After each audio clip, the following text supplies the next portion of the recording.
Ollie was a little boy who played in his garden every day. One day, he noticed a nest in a tree with two birds and their young, but the nest was about to break. Ollie grew worried that if the wind blew hard, the nest might fall. Ollie asked for his father's help. Together they took a small basket and safely tied it to the tree. Ollie placed the nest in it so the birds and their young would be safe.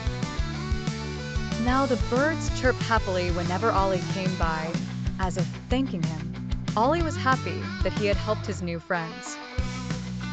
Lesson: love and help bring joy to everyone, no matter how small they are.